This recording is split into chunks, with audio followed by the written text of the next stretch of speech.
বাছাইও হয়ে গেছে।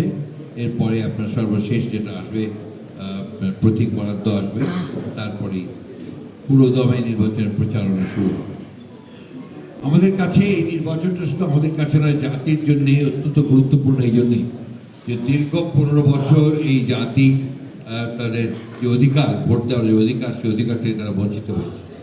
আমরা যেটাকে সবসময় মনে করি যে গণতন্ত্রের একটা পূর্ব শর্ত হচ্ছে একটা নির্বাচনের মধ্য দিয়ে একটা নির্বাচিত পার্লামেন্ট গঠন করা এবং সেই পার্লামেন্টের মাধ্যমে একটি সরকার গঠন করা, যারা দেশে সত্যিকার অর্থেই একটা গণতান্ত্রিক ব্যবস্থা, গণতান্ত্রিক সুশাসন তারা এখানে প্রতিষ্ঠা করবে এবং রুল অফ ল প্রতিষ্ঠা করবে। এটা হচ্ছে যে মিনিমাম আপনার চাহিদা বা নাগরিকদের ন্যূনতম চাহিদাই হচ্ছে যে তার যে সুশাসন থাকে, ন্যায় বিচার থাকে, বিচার বিভাগের স্বাধীনতা থাকে, আপনাদের যারা আপনারা মিডিয়ায় কাজ করছেন তাদের স্বাধীনতা থাকে, দেখবার কথা বলবার, এই বিষয়গুলো কিন্তু গত 15 বছর একদম পুরোপুরিভাবে আপনার তিরোহিত হয়ে গিয়েছে। আজকে আবার সেই সুযোগ এসেছে আমাদের সামনে। এই সুযোগকে যদি আমরা সঠিকভাবে কাজে লাগাতে পারি, যে কথাটা আমরা সবসময় বলার চেষ্টা করছি যে এই সুযোগকে আমাদেরকে কাজে লাগাতে হবে। সেইটাই হচ্ছে যে একটা সত্যিকার অর্থে গণতান্ত্রিক একটি রাষ্ট্র নির্মাণ করতে হবে, গণতান্ত্রিক সংস্কৃতি আমাদেরকে তৈরি করতে হবে। গণতন্ত্র একদিনে হয় না, গণতান্ত্রিক প্রতিষ্ঠানও একদিনে গড়ে ওঠে না। সমস্ত মানুষের প্রচেষ্টার মধ্য দিয়ে কিন্তু আপনার এই গণতান্ত্রিক একটা সংস্কৃতি গড়ে ওঠে, যার ফলে গণতন্ত্রের ভিত্তি পায়।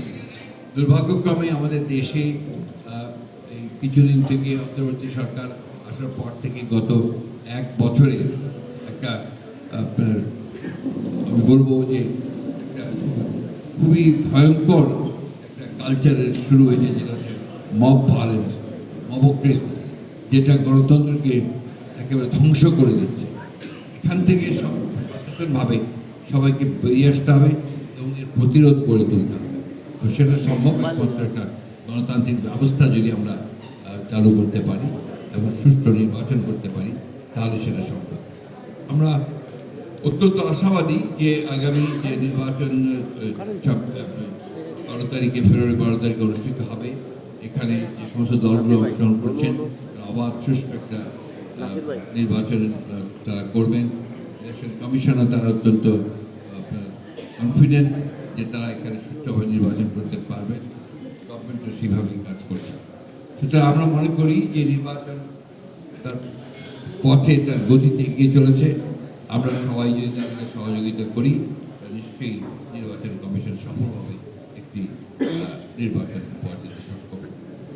আমি এইটুকুই বলতে চাই, আবারও এইটুকু বলতে চাই যে সত্যি বেগম খালেদা জিয়া, তিনি আমাদের বিএনপির নেত্রী ছিলেন না, তিনি সমগ্র বাংলাদেশের নেত্রী ছিলেন এবং বাংলাদেশে গণতন্ত্র প্রতিষ্ঠার জন্য তিনি তার সমস্ত জীবনটাই উৎসর্গ করেছেন।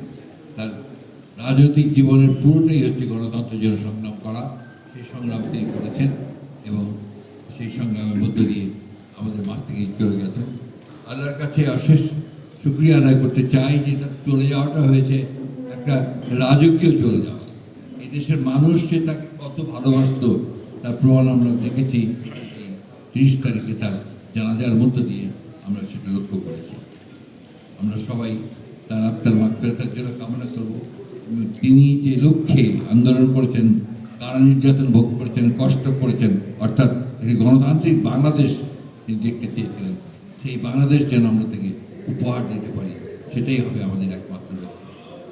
আজকে এই সময়টা কিন্তু অত্যন্ত গুরুত্বপূর্ণ একটা সময়। এই সময়টা আমাদের জাতির জীবনে একটা ক্রান্তিকালের মতো। আমরা যদি ফেল করি একটা সুষ্ঠু অবাধ নির্বাচন করতে, গণতন্ত্রে ফিরে যেতে, তাহলে জাতিগতভাবে আমরা ফেল করব। সুতরাং আমাদেরকে অত্যন্ত সাবধানে পা ফেলতে হবে। আমাদের কোনো প্রভোকেশনে পা দেওয়া উচিত হবে না। আমাদের এমন কোনো কাজ, যে রাজনৈতিক কাজ করা ঠিক হবে না যে সমস্ত কাজগুলো আমাদের এই উদ্দেশ্যকে ব্যাহত করতে পারে।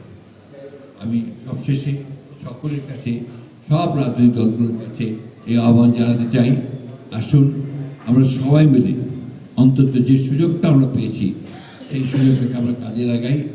অবাধ, সুষ্ঠু, নিরপেক্ষ নির্বাচনের মধ্য দিয়ে দেশকে গণতন্ত্রের যে দ্বার, সেই দ্বারটিকে অতিক্রম করে গণতন্ত্রের